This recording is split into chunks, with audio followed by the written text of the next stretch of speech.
Good afternoon, everyone. I'm Joanna Cohn. I'm the director of the Institute for Global Tobacco Control here at the Johns Hopkins Bloomberg School of Public Health, and I want to welcome you to our Innovations in Tobacco Control seminar series. We have one every month, and we had one just last week, so we're covering off February and March pretty quickly this year. But I am delighted to introduce our speaker today, Dr. Ruth Malone. Ruth is professor and chair in the Department of Social and Behavioral Sciences at the School of Nursing at the University of California in San Francisco. And she also directs a doctoral program in health policy. She is a giant in the field of tobacco control. She does, it's true. She does strategic research that really focuses on a lot on the vector of disease of the tobacco epidemic. That's on the tobacco industry, and has done work, really innovative work through tobacco industry documents looking at how tobacco companies have tried to divide and conquer their opponents, which is the tobacco control side, how they've used research for and against them, their front groups, their intelligence and surveillance activities. She's also been very interested in corporate social responsibility, another strategy of tobacco companies. She's done some work on tobacco in the military here in the U.S. And a while back, I think in the 90s, I know she has some publications looking at the cigar craze, which may sort of forewarn us or give us some insight into what's happening with e-cigarettes currently, or not. We'll find out. Ruth teaches a highly reviewed, rated course on corporate influences on health and health care. So that gives you an idea of the types of sort of level that she works at and her sense of power relationships and a number of things that we're interested in here in the Department of Health, Behavior, and Society. Ruth is editor-in-chief of the journal Tobacco Control and has been since 2009, and in that role finally brought in a policy to not allow papers that are funded through tobacco company money.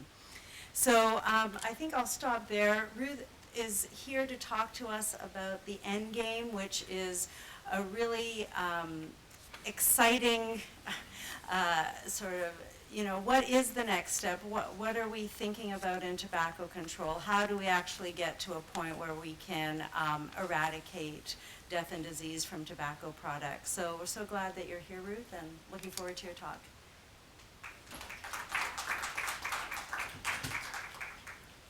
Well, thank you, Joanna. Gosh, that was really such a nice introduction. I feel like my head is so large now that I can barely fit under the screen here. But I'm really honored to be here, and thank you for coming, and hopefully this will be interesting to listen to. I just wanted to acknowledge my colleagues Elizabeth Smith and Patricia McDaniel, because I'm going to be talking today about some work that we've done together looking at the Endgame idea for a commissioned report for Cancer Research UK. It hasn't been released yet because they're busy with their plain packs initiative, but hopefully maybe sometime this summer that will come out. And so I'm just going to talk a little bit about what we've found looking into this idea. And just to acknowledge my research colleagues over the years with whom I've had lots of conversations that have moved my thinking forward. So I'm going to give a little background to this whole idea of an endgame, which is still somewhat a gleam in the eye at this point. Talk a little bit about some of the primary proposals that I think cluster under the endgame idea. Look at some leading countries that are ahead of the pack on tobacco control, or at least regarded as being ahead of the pack. Talk about some of the strategic considerations that we face as we even try to develop this idea. And and then end up by talking about why it's really time to plan the end game now and what we need in terms of thinking about doing that. So for many years in tobacco control, and certainly when I first started, it was still somewhat this way. We acted as though cigarettes just fell from the sky, and our job in public health was basically just to keep kids from picking them up after they fell, or to tell them to quit using them if they did pick them up. And that was kind of how we saw our job. And then there came a moment in the 90s where the tobacco industry became much more visible. And we realized, they aren't just coming from the sky. They're coming from the vector of the industry, the epidemic, the tobacco companies. And there is a whole lot we need to know about what they're doing if we're actually going to do anything about this epidemic, resulting eventually in the enactment of the world's first global public health treaty, the Framework Convention on Tobacco Control, which I'm sure you're familiar with, and the important Article 5.3, which was one of the first times in a global treaty we had specific concern raised about the influence of an industry on public health policy making.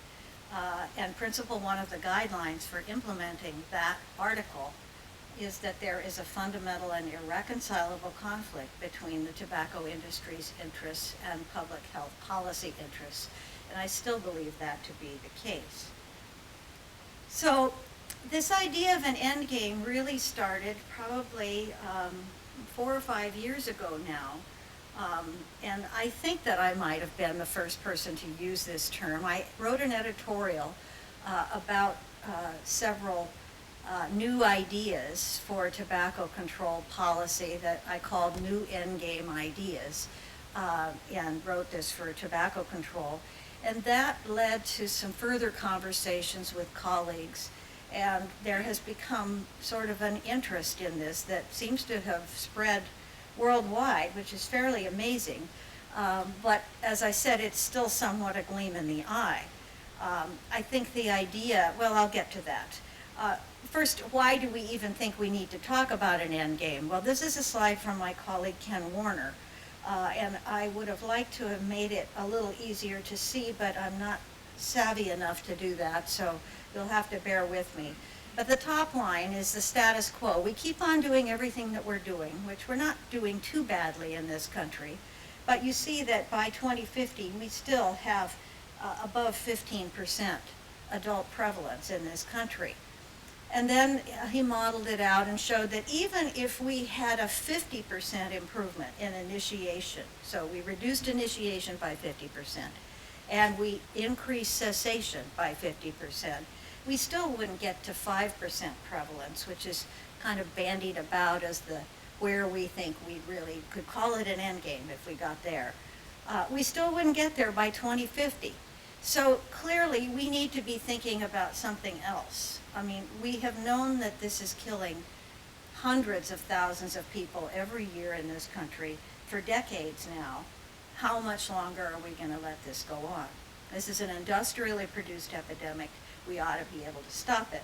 And the same thing holds true in many other countries. This from David Levy, and I won't go through, this slide has too much detail on it, but just to say that even if you implement all the Empower strategies, by 2040, most of these countries are still going to be in the teens in their adult smoking prevalence. So it'll help, but it's not going to end the epidemic. So when I talk about an end game, what are we talking about?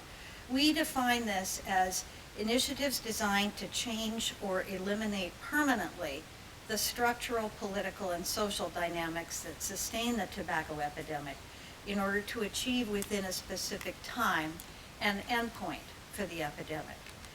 And I can just say that when I first started in tobacco control, to even talk about ending the epidemic was considered pretty radical and out there. We all are really comfortable talking about reducing death and disease from tobacco. We can go around saying that forever, but the fact is we're not reducing it fast enough, and there's still thousands and thousands of people dying every year. So we have to really move our thinking beyond that really easy, politically comfortable thing. And this is an effort to point in that direction. And what I think is encouraging is that I think the fact that it has caught on says we maybe are ready to start having this conversation. So Ken Warner was kind of taken with this idea, convened a group of people to talk about what the end game might look like. I don't know how many of you have seen the special supplement of tobacco control that we published based on that collection of talks and papers, but it's available for free on the tobacco control website and has some really interesting thinking and ideas and back and forth and debate. But it has taken on a certain currency. Now, this is not to say that we can just do this now, because now it's okay, now we can talk about it and it's safe, so let's just get it done. Because obviously any end game plan of any kind, and there are many different approaches, would face huge issues, always black market issues, industry legal challenges, all the front groups, the political influence, all the things that any tobacco control policy ever proposed has faced, or at least any effective tobacco control policy ever proposed. But that shouldn't stop us, because it hasn't stopped us with these other policies. So I'm going to cluster the main approaches to the idea of an end game in 4 categories, which are somewhat overlapping, but for the sake of reviewing them, this is how I've chosen to do it. Regulating the product, regulating the users, regulating the market system, and regulating the retail environment, which I know is obviously part of the market system, but I'm separating them out here. So regulating the product, the main ideas here are things like ratcheting down nicotine or taking menthol out of the product. And other ideas are eliminating filters or regulating the pH or other things like that. But basically it's what can we do with the product. The obstacles here are familiar ones to those of us who have followed tobacco control for many years. Compensation, where people either smoke more deeply or smoke more or do other things that really mean that the delivered nicotine or carcinogens or other toxins are actually more than we think because of the way users use the product. There's some evidence that this might not be the case if nicotine levels were lowered. Some of Neil Benowitz's work suggests that it might not be, but we don't really know yet. There could be other ingredients adjusted that reduce the impact of doing something like this. And of course we know that addiction isn't just a physiological phenomenon, it's also psychological, it's social, it's cultural, it's physical. There are all these ways that people are addicted to the behavior of smoking cigarettes. And of course, there would be need for an expensive ongoing regulatory apparatus. But it does have advantages in that, theoretically at least, if the FDA ever does anything, they could regulate the products under existing law. They could ratchet the nicotine down to anything above 0 under existing law. And of course the potential to generate a lot more knowledge about these products. But I personally am quite dubious that this is really going to be an effective route to go in my lifetime. The industry basically stays intact, they just have to modify their products according to the regulatory regime. Another idea is to regulate the users, and Simon Chapman has written some about this, and I have to admit that I was initially quite skeptical and remain somewhat so, but I'm coming to see this as a more viable thing than I once did. He's proposed that you could have a smoking license, and a user would pay for this and would set an amount of cigarettes that he or she wanted to be able to buy in a particular time period. And then they could change that amount if they wanted to reduce, to quit, kind of thing, and those monies would be refunded to them if they did in fact quit at a point in the future. Or a prescription to purchase. Some have said, just sell them in restricted locations and people have to have a prescription to purchase them. This certainly has advantages in that you are demonstrating to the public stronger regulatory control on a substance that is so deadly. And as I mentioned, smokers could have some control over this.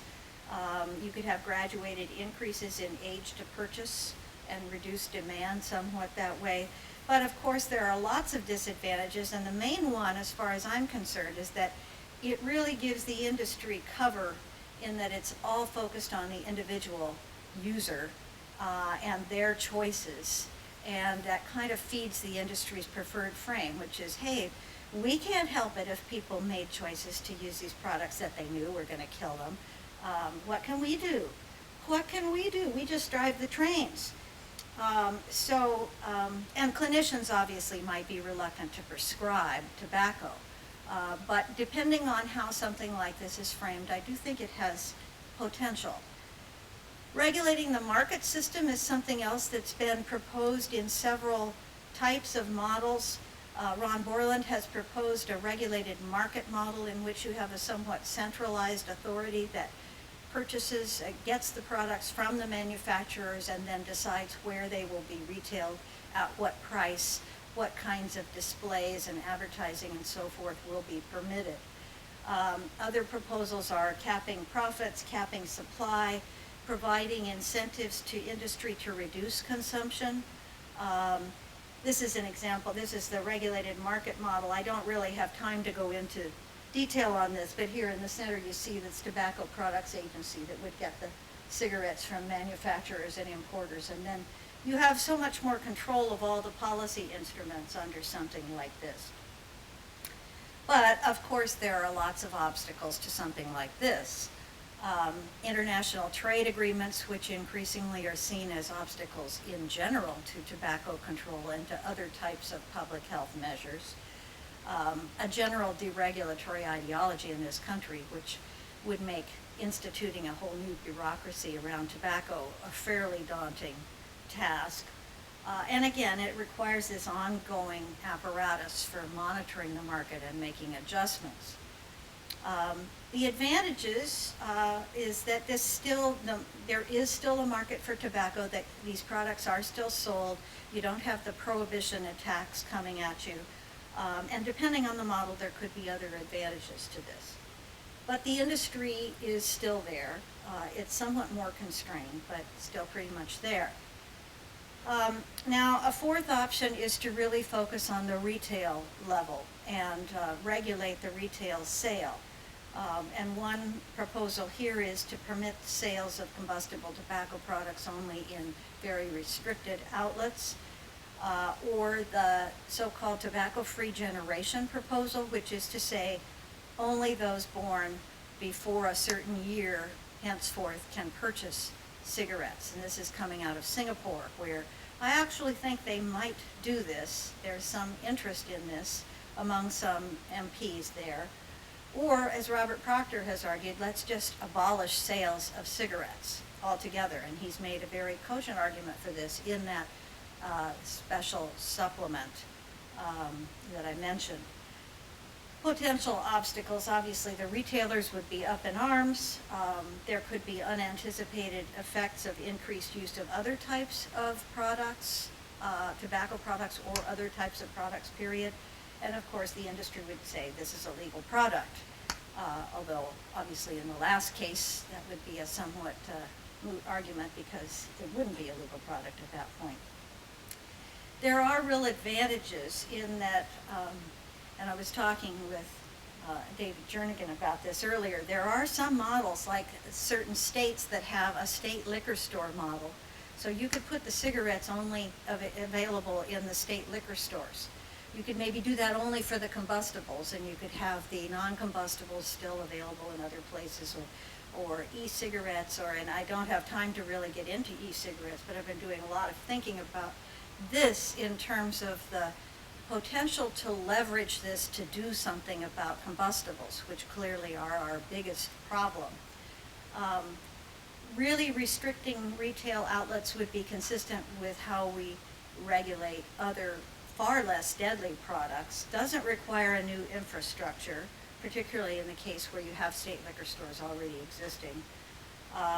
It really frames the problem clearly as a consumer protection issue, and it resolves this horrible contradiction that we're always faced with, which is the public really doesn't get how on the one hand we say this is the most deadly thing ever, don't use it, and on the other hand it's available on every street corner.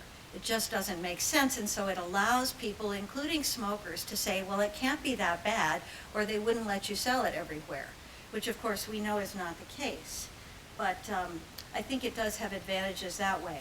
Hard to say what would happen with the industry, depending on how this is implemented and rolled out. The industry's profit from this country, from combustibles, is going down, but we've also seen that they are able to, again, increase consumption depending on how they approach it. So we looked at some of the other countries that are seen as leaders in tobacco control to see how, interviewed people in those countries, tobacco control leaders, to see how are they approaching the idea of an end game. And I know that California is not a country, but it is a big enough area and population that it actually is bigger than many countries, and it is a tobacco control leader, so I have included it here. And this is just to show how the UK compares in terms of adult prevalence. Australia has complete smoke-free public transit, office buildings, schools, cinemas, pretty much smoke-free everywhere. They have a pretty nice tax as a proportion of the retail price, retail display ban, plain packaging, graphic warnings, almost all advertising and sponsorship bans, so they really are out front. They don't like the term endgame very much in Australia, and they don't really have another term to use for it, but they just want to kind of continue doing what they're doing. They think that probably some legal source for tobacco products would persist, but they see themselves as working toward a very restrictive distribution. Ordinary sales at shops should be ended, and their goal is to get to 10% prevalence by 2018 and have smoking among the indigenous population. They've had a very strong focus on denormalization and increasing prices, which is very different from the UK. The UK has never wanted to go there in terms of denormalization. That hasn't been their focus. They focus much more on cessation. New Zealand has set a smoke-free 2025 goal, although the government has somewhat backpedaled and said it was only aspirational. They don't like the term endgame either. They like smoke-free 2025 or eliminating tobacco, and they see doing this through these various methods. They also have not had a very strong focus on industry denormalization, I think because they're so nice. They just don't quite see this as something that they would do. It seems impolite or something, but I think they're beginning to come around because they're beginning to see that as they take on things that are more effective, the industry comes out from under the rocks and is operating there. So they have mixed views of the whole idea of harm reduction. They do sell e-cigarettes there, but without nicotine, but then people can just go online and buy the nicotine. So it's kind of an interesting mix. And they indicated that they would be likely to follow in the footsteps of FDA if FDA ever does anything, which, as I guess you can tell, I'm somewhat skeptical about. Finland has a formal legislative goal of becoming a tobacco-free nation, and they want to do so by 2040. Their endpoint, they imagine, would be very restricted supply, possibly only in state-run outlets to licensed smokers, so this combination of licensing and restricted outlets. And they want to do a whole collection of things, including they are interested in this idea of making the industry responsible for butt waste, which Tom Novotny in California has been doing some work on, and I think is kind of interesting. They have a very strong implementation of Article 5.3 in that the tobacco industry is not allowed to meet with government officials, and this apparently is really observed. And they have no support for the idea of harm reduction approaches to tobacco control, and e-cigarettes and snuff sales are banned. Singapore has very strong smoke-free laws and was the first country in the world, I didn't realize until I went there, in the 70s they banned tobacco advertising, which is really before anybody else had even been thinking about doing this. They have 50% graphic warnings. They haven't done very much with their tax for a long time, but they are very interested in the tobacco-free generation proposal that I explained a little bit about earlier. And when I was there visiting, they had one neighborhood that through the Government Health Council was slated to become a completely smoke-free neighborhood, including within private residences. And there was all this discussion about this and how people loved this idea and wanted to move there. So it's going to be interesting to see how that plays out. Of course, Singapore is a somewhat special case in terms of their tolerance and acceptance of regulation of individual behavior. But I think it could be interesting if they implement this to see how it plays out. California has the second lowest prevalence in the United States, second only to Utah, which has a strong religious community. The 20-year tobacco control program there is funded by a dedicated tax initiative, and they are still doing a great job despite the fact that that has shrunk over the years because they get less money as they do their job really well. Their focus has always been on mass media and community coalitions around three themes. One, the tobacco industry lies. Two, nicotine is addictive. And three, secondhand smoke kills. And this is just an example of one of the California ads, which I think does a brilliant job of denormalizing the industry and also carrying a health message and an empowerment message that changes the dynamic of what you think about when you think about quitting. You think about, I don't want cigarette companies to make a killing off of me. So it's a whole different dynamic, I think. Their top priority is to limit tobacco promoting influences in multiple ways. And what was really interesting when I talked to the people in the California Tobacco Control Program is they're very open to a trial and error philosophy. We always love to think that science should guide policy, but in fact, it doesn't many times. It comes after the fact and we sort of shore it up with it. But in fact, in California, they've been very good at putting together what is known and then going with a hunch and seeing if it works. And I think that risk-taking philosophy has served them well over the years. They've made pretty good bets. Very strong smoke-free policies. They've never had a major focus on cessation, as I said.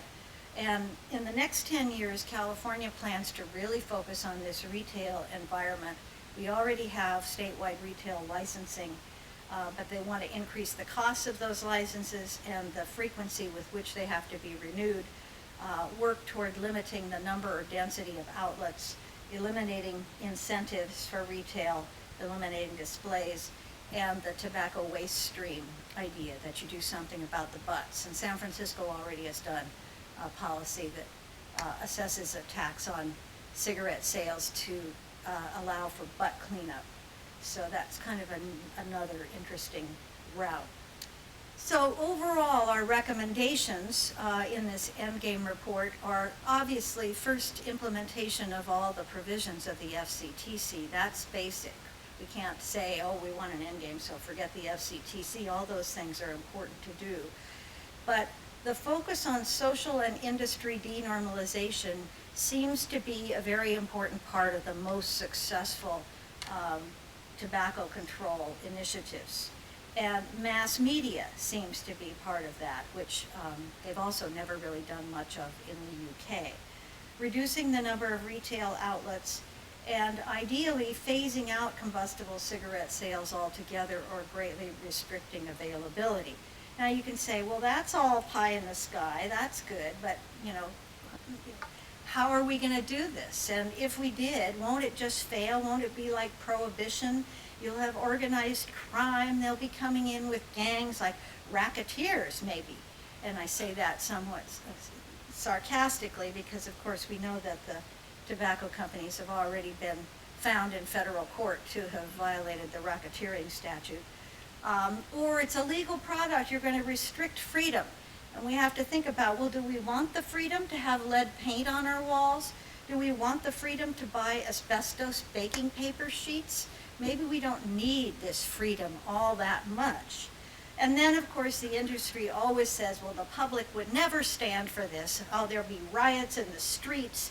You know, it's just, you know, they'll go crazy. But the fact is that every time any important and effective tobacco control policy has been proposed, this is the kind of thing we heard. You couldn't possibly have non-smoking sections in restaurants. There would be fights, there would be disagreements, just sections. You couldn't even do that. You could never ban smoking on airplanes. They would bring the planes down. There would be plane crashes. You couldn't have smoke-free workplaces. There would be so many disagreements, and it would be horrible. You could never ban advertising. And of course, unfortunately, in this country, we still can't, but in many countries they have, and the countries are still there. You could never have smoke-free bars or pubs in Ireland. No, you could never do such a thing, my God. But all these things have been done.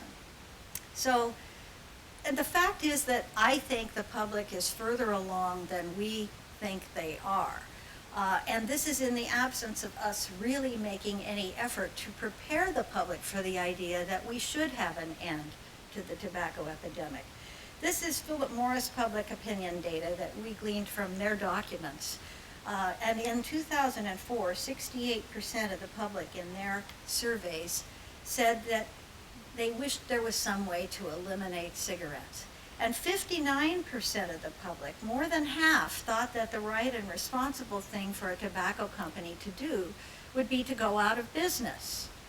So, and more recently in Australia, Melanie Wakefield and her colleagues did some work in Victoria, one of the most populous states in Australia. 71% of the adults in their study said it would be a good thing if there came a day when cigarettes were no longer for sale in Australia, including 57% of current smokers. We have to remember that most smokers really do want to quit. And so I think preparing the ground for, you know, these products are too dangerous to be out there. We're going to work at phasing them out. I think we would be surprised at how many smokers might support that idea. More than half of all adults in their study said the retail sales should be phased out within 10 years, including over 40% of smokers. So I think this is important for us to remember. I think the public gets that there's a fundamental contradiction here and is expecting that at some point we will do something. So as far as I'm concerned, the question is really no longer whether, but when and in what sequence we really do plan for an end to the epidemic. And the fact that we're talking about an end game is progress. We don't know exactly how to do that yet. But I think we need to start envisioning what could it look like, and then we work back from there. I think we need to think about which ones are going to be most feasible, expeditious, and simple. We need to think about how we regulate other deadly products, and if there are models we can draw on. And we need to really craft a different narrative that makes it clear that this is our only possibility. We have to end it. And we can end it because it was industrially produced and is industrially sustained. So some of the elements of a new narrative we've been starting to think about, and I don't have, this is very formative, but I think emphasizing that it is an industrially produced epidemic, emphasizing that these products are fundamentally defective, and Robert Proctor has written a lot about this. These products are more addictive and deadly than they even need to be. This is not just tobacco leaves rolled up in paper. These are highly engineered. The pH of these products, the presence of the filters, all these different things make them more deadly than they used to be even. The tobacco industry isn't like other businesses, although I've been having some really interesting conversations about that, and there are ways that they are like other businesses. But most businesses, I think, if confronted with clear evidence that their products are killing half their users, would say, well, maybe we should pull them off the market till we can figure out some way to make them better. Alternatives exist that are less deadly. And here's where I see e-cigarettes as a potential leverage point if we could act fast enough, which we can't, because we already should have if we were going to. And they're already out there everywhere. But to the degree that we could say, you know what, you have a consumer acceptable alternative, it's less deadly, we want to phase out these most deadly products. That could be a leverage point. I'd be willing to go there. I'd be willing to tax e-cigarettes less and make them more available than the combustibles, if we could do that. Existing measures, even if they were wildly successful, won't get us there, as you saw in the Ken Warner slide. And the public, including many smokers, are supportive and anticipating something like this. And again, comparing them with other dangerous products that are regulated strictly. So I think we need to start packaging this new narrative and preparing the ground for the public to be ready for the next phase, for the end game.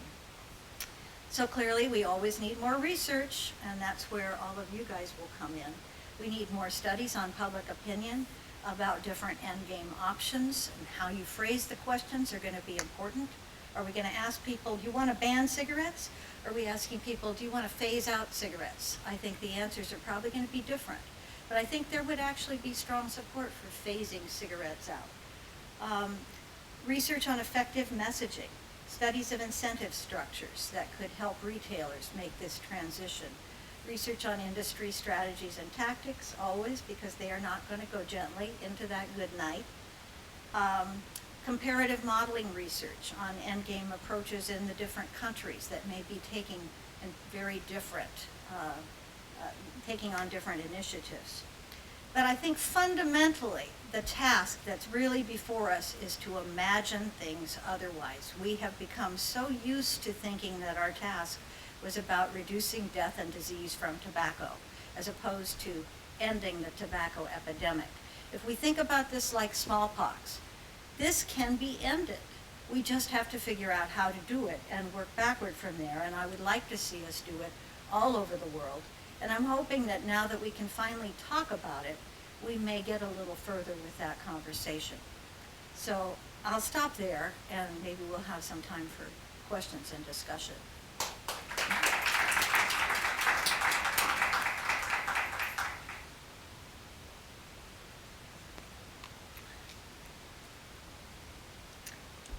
So I've solved everything, right? Yes, Brian. I have lots of comments. The beginning of this, you talked about product regulation. According to the U.S., we have an FDA, which in theory has the power to regulate the product. You sort of ended it with, what's feasible and what's easy. One of the things that was danced around by Greg Conley a lot when was that you should have a filter off. It would be a simple thing to do. Take it back to the cigarettes 100 years ago, and it would make it a lot harder for young people to initiate one. Seasoned smokers would probably be able to do that. But it's a complicated public health message because there's a filter, so there's sort of a public perspective that that actually adds safety. So we're making it better, maybe more dangerous. Yeah, that's a very good question, and just for the sake of the video, the question is, why don't we just cut off the filters? Because this actually would be an improvement over what we have now. And that's absolutely right. And Tom Novotny has also been doing a lot of work on this issue. But there is evidence that filters, in fact, convey a misleading safety message. They don't make smoking safer. And in fact, they may make it more deadly because they soften the harshness of the smoke. They allow people to inhale it more deeply, so we're getting a different kind of lung cancer now than we once did because they are inhaling it more deeply into the lungs, and it's a more difficult cancer to treat. So I think there are good rationales for trying to get rid of filters, and there is some momentum around that. I know the industry would fight it, and I think this would be a case where you'd really have to do some public education about how fraudulent, the filter fraud, that would be kind of the way you would need to start framing that. because these products would be less consumer acceptable because people are no longer used to picking tobacco out of their teeth. But at the same time, in some places where they raise tobacco taxes dramatically, you do see increases in roll your own. So I think this is a very promising direction, but whether we could get FDA to do that, I don't know. Whether you could, see, the other thing is that I've been told by my lawyer friends, state and local jurisdictions have a lot more power than they realize they have.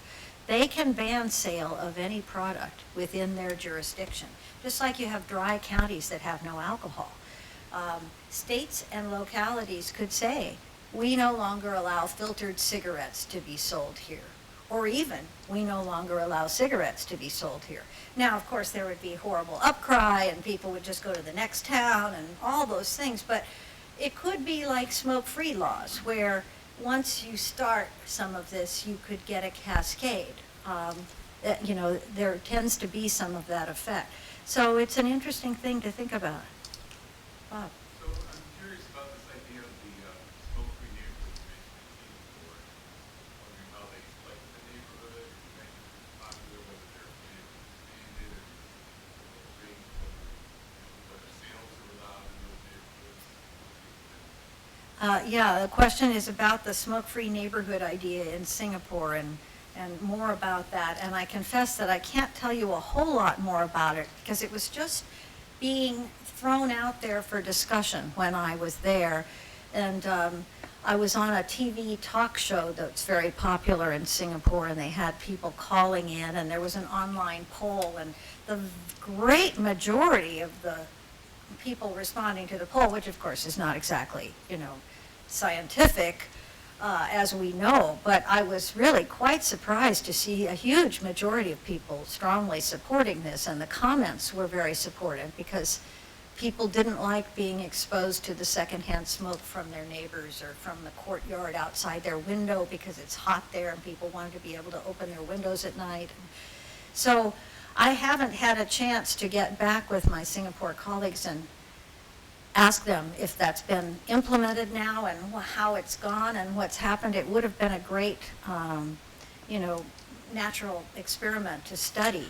But there was certainly an indication from the callers to the talk show that there was a lot of interest from other areas in doing a similar thing. So I don't know, I think it is interesting. You know, you do have, increasingly you have smoke-free multi-unit housing, which is a similar sort of idea. You have a whole community that decides it's going to be smoke-free. So as far as sales, I'm not sure. Yeah, David. For decades, the rate of tobacco was getting moved to FDA. It's been moved to FDA. What is your take on it? I mean, I've had colleagues in public health who have, you know, been part of FDA reform projects. A couple of them food side and tobacco. I mean, what's your take on FDA, the roadblocks there, the politics of it? Why isn't And the question is, why isn't FDA working? It was the great why hope. And I have to say that I was among the skeptics on FDA. We wrote a paper on how Philip Morris was supporting the FDA legislation because it served its interests more than it served public health.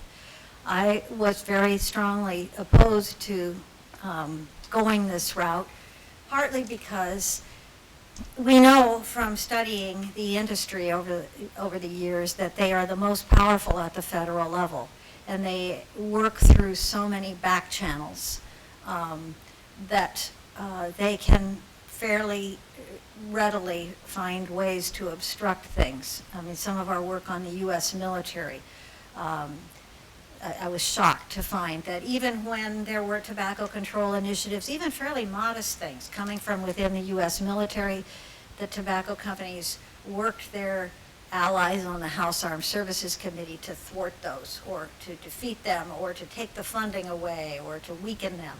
So I have always been skeptical of our ability to do much at the federal level in this country. Now, we have exactly the right people at FDA now. I feel fairly confident of that.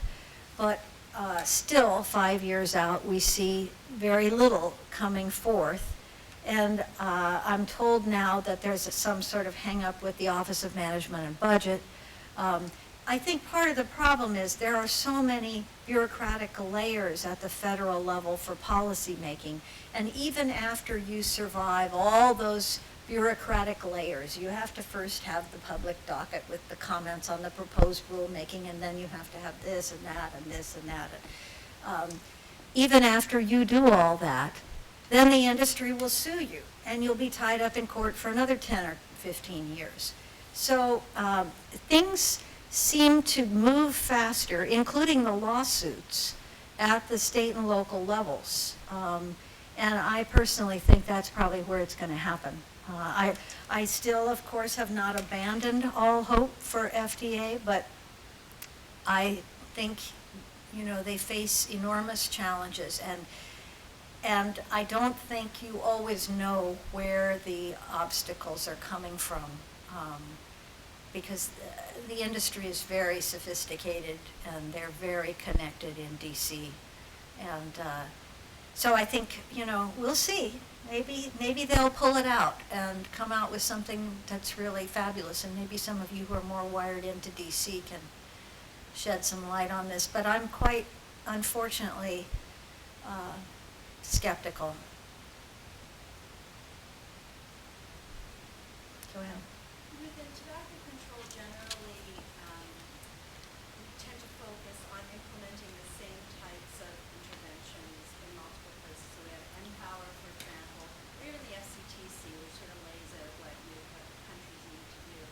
Do you anticipate that with endgame strategies that there might be a lot more diversity in terms of how jurisdictions sort of approach? The question is, in general, in tobacco control, we usually try to implement things fairly uniformly across different localities or countries, and would that be different with the end game? Would we see more variation? I think there will be more variation, because I think, first of all, countries are at different stages, very different stages, and they are also very different culturally. So what may be a cultural way to package a message about endgame is probably going to be very different in different places. I think the first country that actually successfully gets under 5% prevalence and sustains it for more than a year or two is going to be looked to as a model. So I think to the degree that you can set up some sort of a discourse around the competition to get there, that's going to be really interesting. And then I think you'll see more uniformity after that, because people will then say, look, this is how they did it. But I think in the meantime, at least I'm hoping that having the conversation in so many different places and really having people start to, this was so big to me that Endgame is in the U.S. Surgeon General's report that just came out. They used the word Endgame. That's really exciting. That's never happened before. And they talk extensively about the industry and how the industry has created and sustained the epidemic. That's never happened before in a U.S. Surgeon General's report to this degree. Huge sections on this. So we've moved, and I think to the degree that you can encourage countries to really say, we're going for it, and to sort of adopt this somewhat risk-taking culture in terms of saying we have to do something more than the conservative what we've been doing. It's hard because governments they don't tend to be risk-taking people that end up in government positions. But, I think the urgency, this is where our job in public health is to somehow help move this narrative along so that they get the sense of urgency. One of my colleagues in Colorado said, this is a public health emergency. but we are not perceiving it that way. You know, if there was something that was killing 440,000 people, like they use something one day and they're dead the next, we would say, oh my God, this is a public health emergency. We've got to really get out there. But because this is a much slower process, that temporal aspect of it seems to lull us into this complacency about it. And I think somehow we have to develop that messaging more explicitly so that policymakers get that. Yes. Kind of following on this line of discussion, I was happy to see your comment earlier about sequence engagement strategy, which I think relates particularly in low-income countries. So far, it seems to me that the discussion about engagement strategies is more or less guided and controlled by high income and possible creative. And even when you consider like pulling up Singapore as an example, Singapore is not a good example for a country like Bangladesh. Singapore works primarily because people have faith in the government, that if they do what the government says, they will benefit because they have historically rich lifestyle economy. But the biggest part that I've observed that the background continues to play low-income countries is economic factors. What is the tobacco farmers? What is the retailers? Yet when we talk about, this is being recorded, when we talk about empower, foreign empower, with great reluctance, we talk about alternative products, we talk about the economic side versus the capital restriction. Is there, we certainly should be still doing this discussion, but I haven't seen that surface.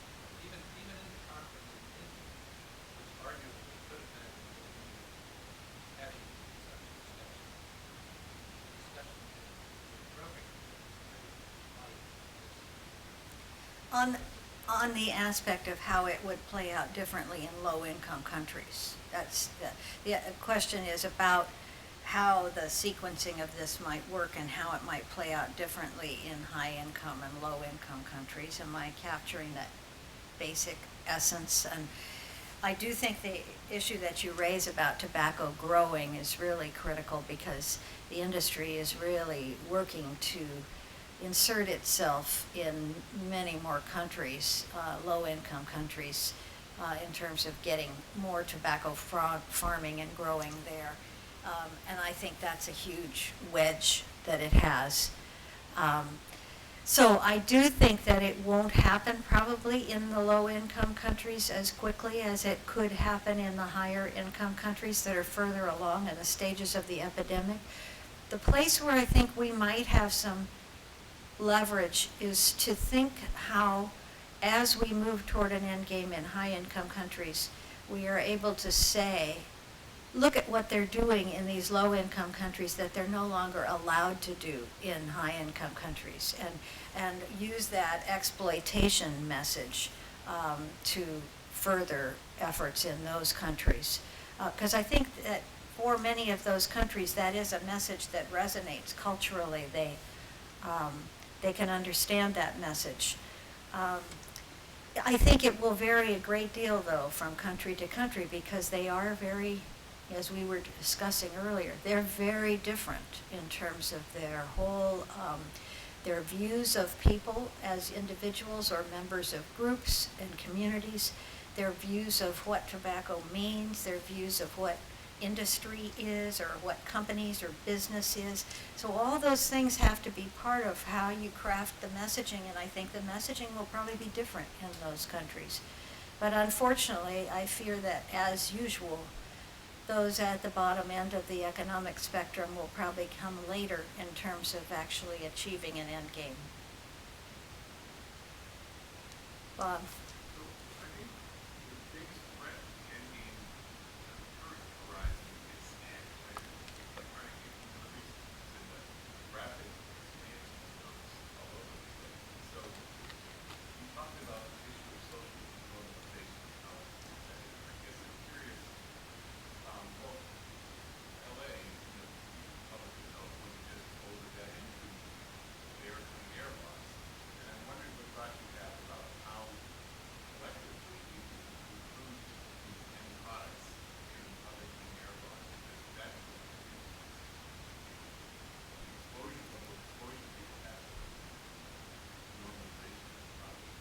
Yeah, a question about e-cigarettes and the renormalization of smoking through these products and their relation to clean air laws. And I agree with you. I think absolutely we need to be just as fast as we can possibly make it happen, folding them in under clean air laws, because these are not just water vapor.